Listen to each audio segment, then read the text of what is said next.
Welcome to EVA India Insights podcast. I'm your host Ragini, and in today's episode of our Budget Insights series, we examine the macroeconomic developments and prevailing conditions under which the Union budget for FY27 will be prepared, expectations around fiscal arithmetic and the path of fiscal consolidation, along with policies that are expected to drive India's medium-term growth amid a global slowdown and heightened uncertainty.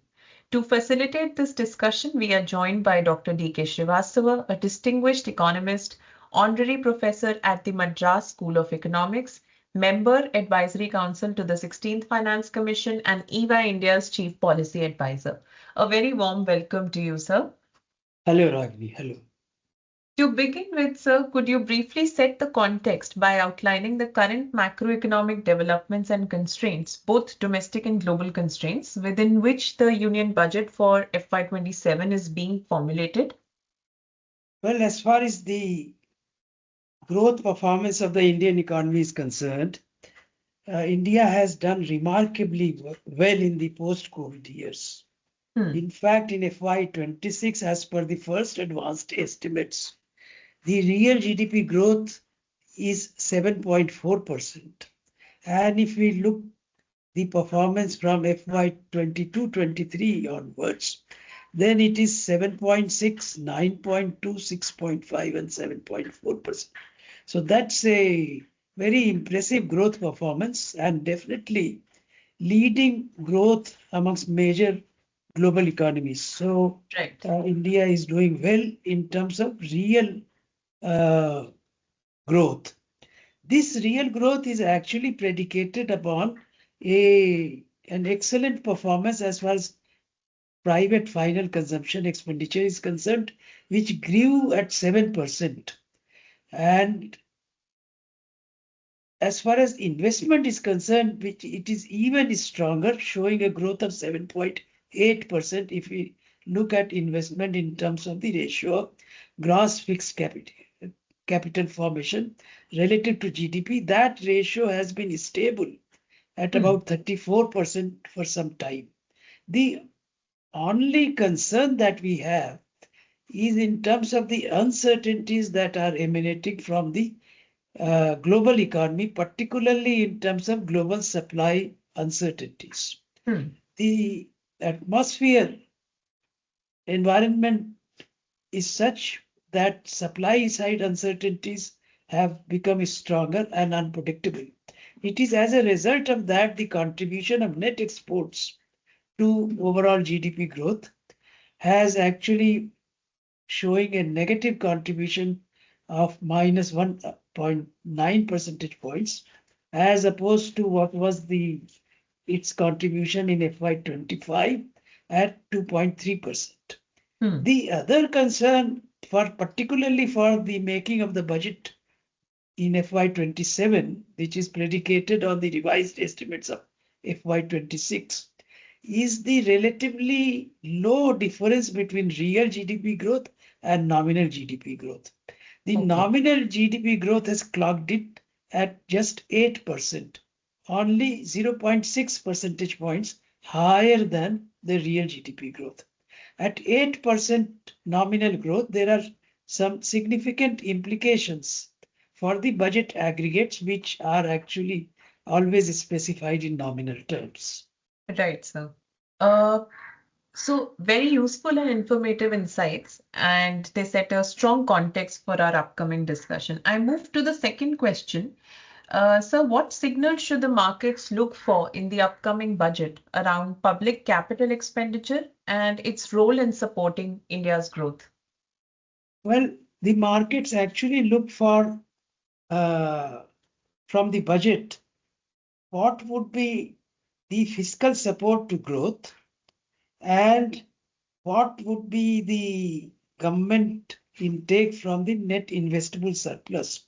That is to say, what would be left out for the private investment from out of the investable surplus of the economy.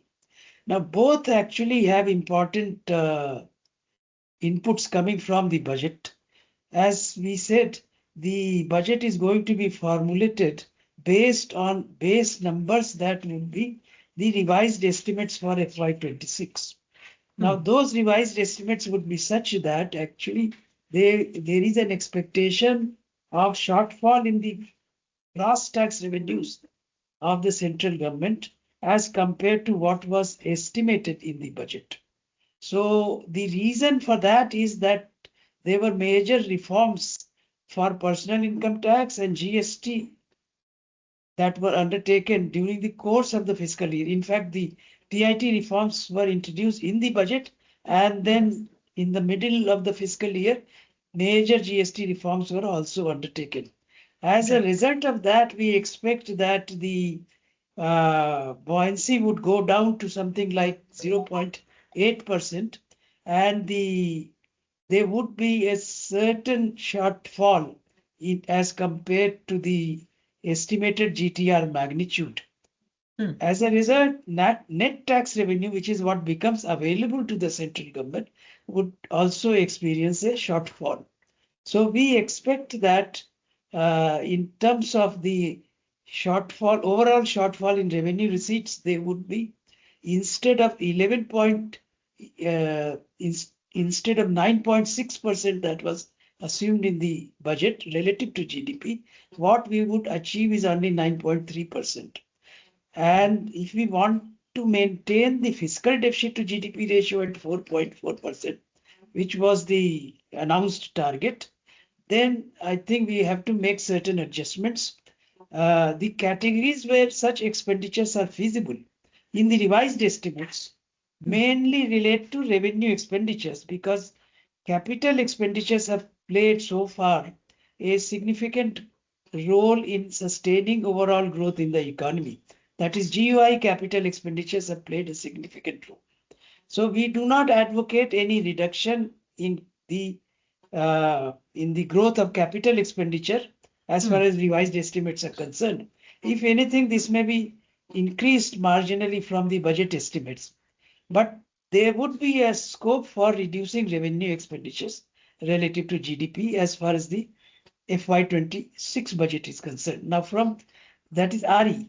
From there, when we move to FY27 budget estimates, I think we can now normalize it a little bit and go up from 8% nominal GDP growth to 9.5%, which is still lower than what was assumed in fiscal consolidation paths and so on at 10%.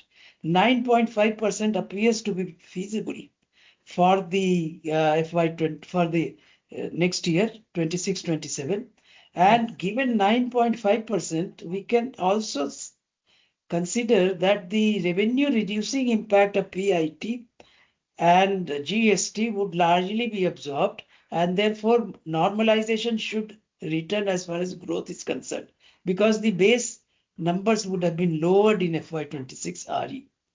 Therefore, we assume a buoyancy of 1 and a nominal GDP growth of 9.5. That will take us to an overall GTR growth of 9.5%. And alongside, we also think that it would be feasible and desirable for the central government to maintain the capital expenditure to GDP ratio at the same rate as the growth rate of nominal GDP, that is to say 9.5%.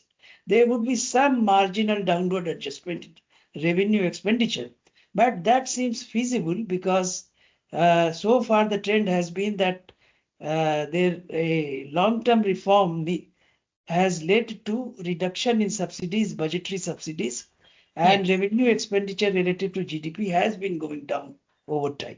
Right, sir. Very important perspective, sir. So, turning to the issue of fiscal consolidation, with nominal GDP growth expected to be lower than what was assumed in the budget for 25-26, as you said, what would this mean for government's fiscal consolidation path going forward?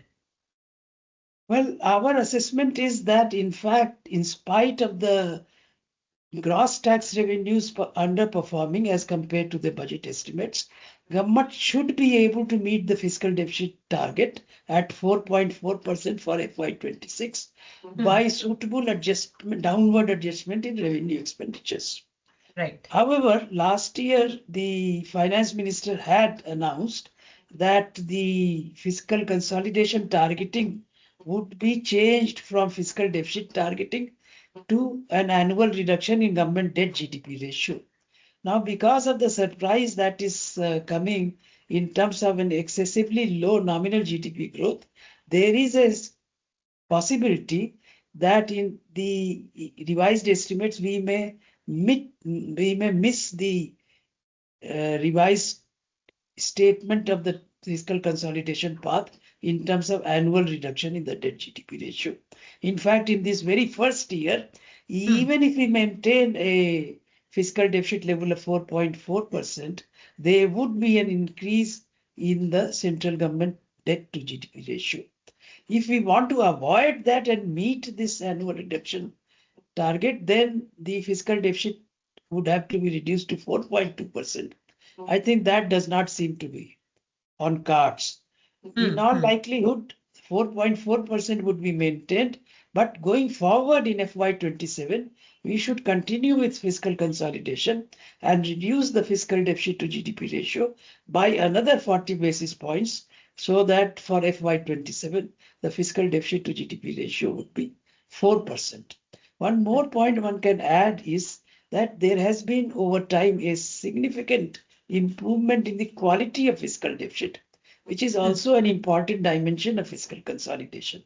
The ratio of that part of borrowing, government borrowing, that has been allocated to revenue expenditures has been coming down. As a result, the revenue deficit to fiscal deficit ratio has been coming down, which is a very significant qualitative improvement in the quality of fiscal consolidation. Right, so interesting. Although you've already briefly discussed, but I would still like to ask you as to what the main highlights for the upcoming budget would be, and what would be its implication for medium-term fiscal prospects. In very broad terms, we think that the nominal growth assumption would be 9.5%, which will be backed by a real GDP growth of 6.5%. Hmm. The GTR buoyancy overall may be kept at 1 now that PIT and GST reforms have taken place.